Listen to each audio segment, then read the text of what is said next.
Volkswagen's reimagining of its iconic bus has finally reached American shores, and there's no other minivan, I mean, we call this a bus, but we all know what it is, that has gotten us this kind of excited. However, before we get ahead of ourselves, we need to answer one critical question. Is it any good? That's why we're here today at the Edmunds test track to find out if the newly hatched ID Buzz is good as an EV, and if it's also good as a minivan. And to be honest, it had better be both, because this thing costs $70,000. What? Here at Edmunds, we test everything, and that's precisely what we're going to do with the ID Buzz here today. We'll tell you how fast it goes. We'll tell you how fast it slows. We'll tell you how much stuff it can fit on the inside. We'll tell you how easy it is to put in people and cargo and car seats and all that stuff. And we even brought along a couple of friends to help provide a point of comparison. Speaking of testing, for more information on the ID Buzz or any other new or used vehicle, head over to edmunds.com, where you'll find ratings, reviews, and the latest news. And you might even find a deal on your next new or used car. So sit back, relax, and we'll see if this van is worth living in down by the river. To help answer that first question, we turn to our testing numbers. Our test vehicle was a Pro S4 Motion, the ID Buzz's top trim level, and that comes standard with dual motor all-wheel drive. That means it makes 335 horsepower, and even though this vehicle weighs 6,154 pounds, it still found its way from 0 to 60 miles an hour in just 5.7 seconds. That's about 2 seconds quicker than any other minivan that we've tested, by the way, and almost 3 seconds quicker than the Toyota Sienna, which we might be seeing a little bit later. It completes the quarter mile in 14.1 seconds at 96.3 miles per hour. So yes, it's got plenty of go for a big people mover. However, stopping power is more in line with the other minivans, as the Volkswagen takes 125 feet to stop from 60 miles an hour. There is no one-pedal driving mode here either, but you can turn up the regen by putting it in its B setting with the shifter. The regenerative braking is well calibrated, and it's easy to drive the Buzz smoothly. Where this electric minivan surprised us the most was on our range test. All-wheel drive versions have an EPA estimated 231 miles of range, but on our loop, it ran way past that, all the way up to 263 miles before tapping out. That's nearly 14% beyond its estimated range. While this was a good result for the VW if you're measuring it against itself, that's not a lot of range by today's standards, and it falls well behind the other three-row electric SUVs that we've tested. Our long-term Kia EV9 went just over 300 miles, and a Rivian R1S that we tested with its max battery pack equipped covered 386 miles, giving both of those vehicles a pronounced advantage. So, for that first question, is the ID Buzz a good EV?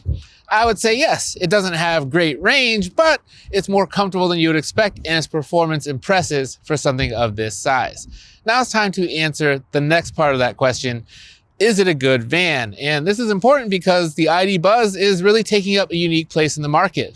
There's really nothing like the ID Buzz out there, and there are definitely no other electric minivans. So basically that makes the ID Buzz a mashup of two other vehicles that we really like, the Kia EV9, which was our Edmunds top rated best of the best winner last year, and the Toyota Sienna, which is a minivan. This gives the ID Buzz a unique place in the market, and as an electric minivan, I think it's kind of awesome because minivans to start with are pretty awesome on their own.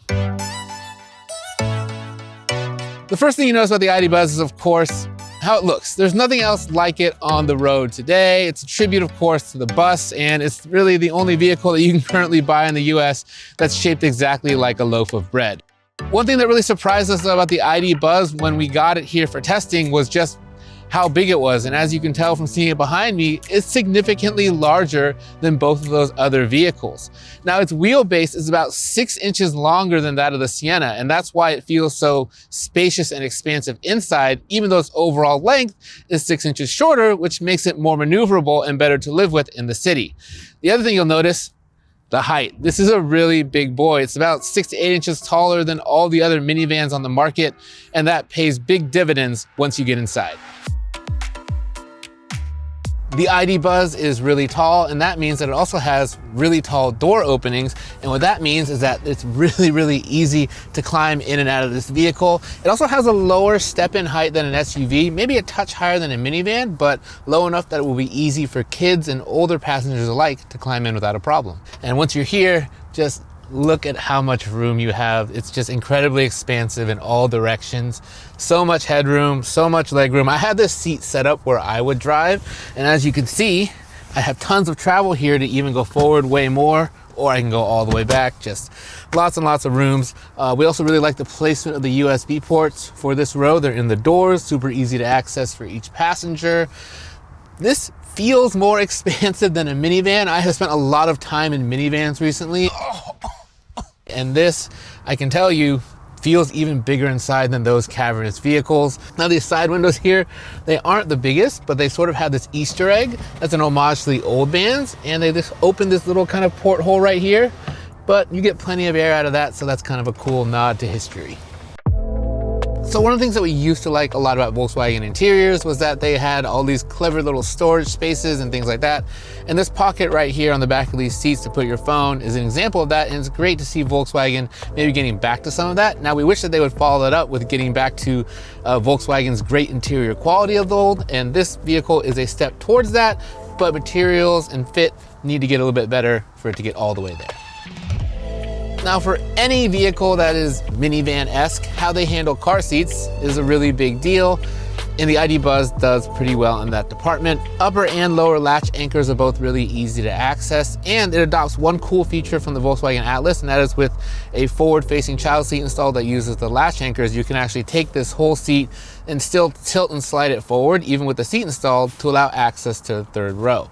Now there's one caveat to that, and that is that when your kids get a little bit bigger and you can't use those latch anchors to secure the seat and you have to use the seatbelt is not incorporated into the seat like it is in most minivans. It's actually in the door there. So once that safety belt comes in to lock the seat in, this seat is essentially locked in place, and your only access to the third row would then be through the middle, which isn't that big. Now all the other minivans that we've tested don't really have good tilt and slide functionality at all with a car seat installed, so that does give the ID Buzz some advantage. However, not being able to move the seat once a seat is installed for a larger child is just something you're gonna have to put up with when your kids get older. Now it's time to investigate the third row room, and to do that, we're going to do the not at all famous 3 Brian's test that I like to do with 3-row vehicles, where I set up the driver's seat where I like to drive, move the second row seat to a spot where I'm still very comfortable and have a good amount of room, and then hop in the third row to see how it is.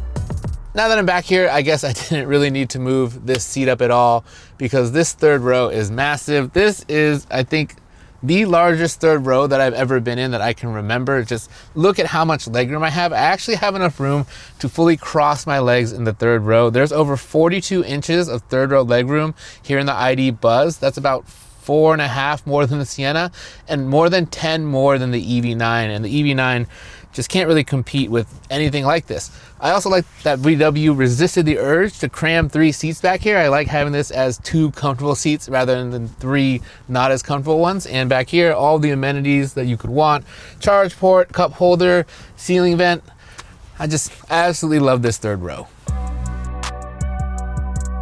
So as futuristic as this Buzz might look and feel, one thing that isn't quite from the future is its technology. And it's not because it feels old or anything like that. It's because this system is one that we're familiar with, and we're familiar with it because it annoyed us. The climate controls are also similarly hard to use. You actually have to hit this button and then the controls pop up in the screen. There isn't even an easy way to really change the temperature. It's these kind of touch sensitive buttons here below the screen, and we've discovered that these buttons don't always work, and they're a bit hard to find, especially when you're driving. This is basically the exact same technology setup you're getting in the Volkswagen ID4, and that means, for one, these really sensitive touch capacitive buttons on the steering wheel that you do end up hitting by accident pretty frequently, and also this screen. Now the screen itself, nothing wrong with it. It's pretty big, it's well placed, easy to reach. The problem is when you start to get under the screen here, all of these controls are haptic. So basically, temperature, volume, instead of getting a knob, you get like a slider, and all of it is just a little bit kind of laggy, doesn't really work like it's supposed to. One thing I do really like though is this sort of mini instrument cluster. It's a lot smaller than the ones you're gonna get in other vehicles, but I think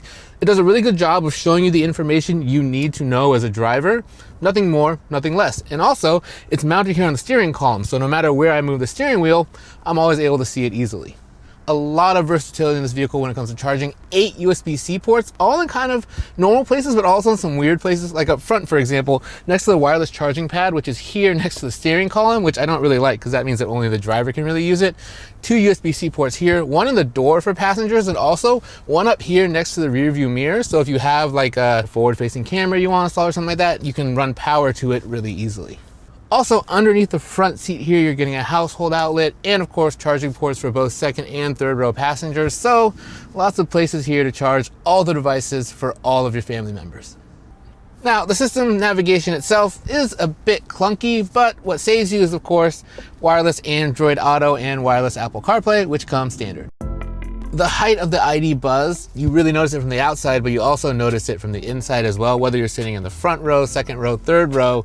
All this vertical space makes the cabin feel super open. Also helping that is the fact that there's nothing here, so no transmission tunnel. You get this very wide open space between the front 2 passengers, and the center console is actually removable. You can actually pick it up and put it in different positions on the interior. And in a cool bit of kit, this one is an ice scraper, and this divider doubles as a bottle opener for all of your ice cold Cokes.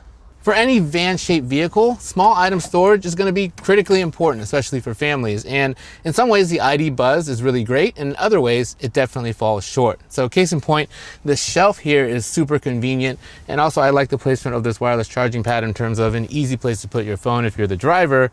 But otherwise, you're kind of strapped for storage up here. You do get this open space, but it's wide open. You wouldn't want to put anything here that can roll around. And as cool as this removable center console is, it doesn't really have a lot of storage either. It's got this little bin in the back here and this little one in front, but when it's installed, those are kind of hard to access. And if you look on top here, we only have those 2 dividers, so I can only make 1 cup holder here.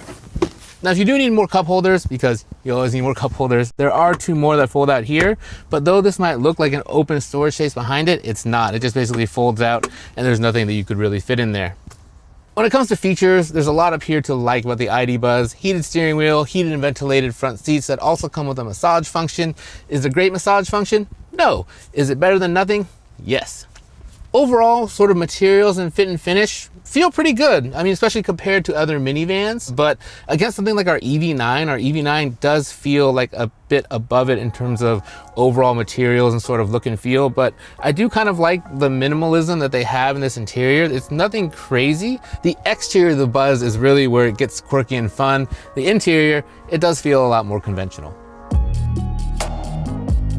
Now, just like the ID Buzz has really big sliding doors on its side, its rear hatch is also gigantic. See it here lined up against the EV9 and the Sienna, and you can just see how much bigger the ID Buzz's hatch is. And you can also see that its load-in height is a bit more like a minivan than an SUV, which we like. But when it comes to raw space behind that third row, the ID Buzz is more SUV than minivan. There's actually less cubic feet of cargo space behind the ID Buzz's third row than you're getting in the EV9. And that's because unlike a minivan, which has a big bin sort of behind that third row, you're just getting a flat cargo floor here.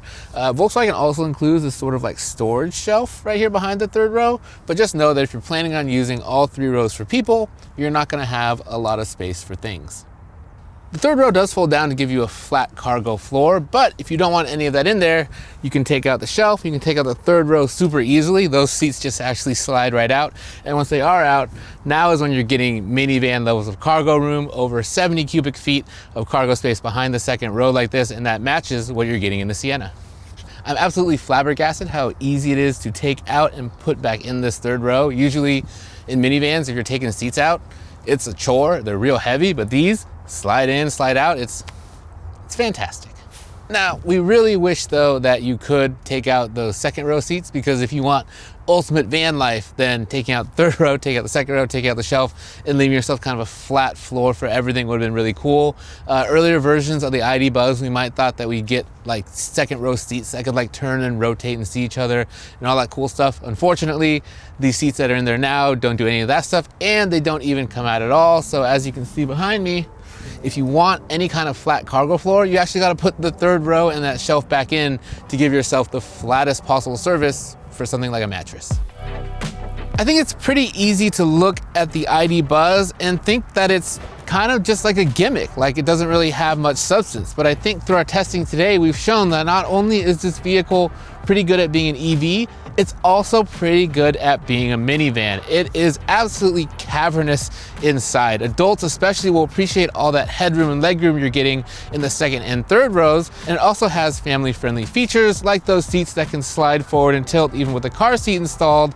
And of course that console you can move around for some storage for your kids. The real hang up with this vehicle though is that price tag, because there's really no way to get around the fact that this is a pretty expensive vehicle. This one just over $70,000, but even the base model, that starts at just over $60,000. And while this is a bit cheaper than our EV9, let's say, it is way more expensive than most minivans on the market. The Honda Odyssey, for example, tops out at right around $50,000. So if you're looking for maximum utility for the price, it's probably not the ID Buzz. But if you're looking for a van to live in down by the river, you could do much worse than the Volkswagen. Thanks for watching.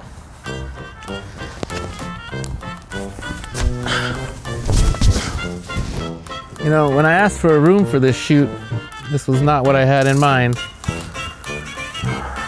Casey!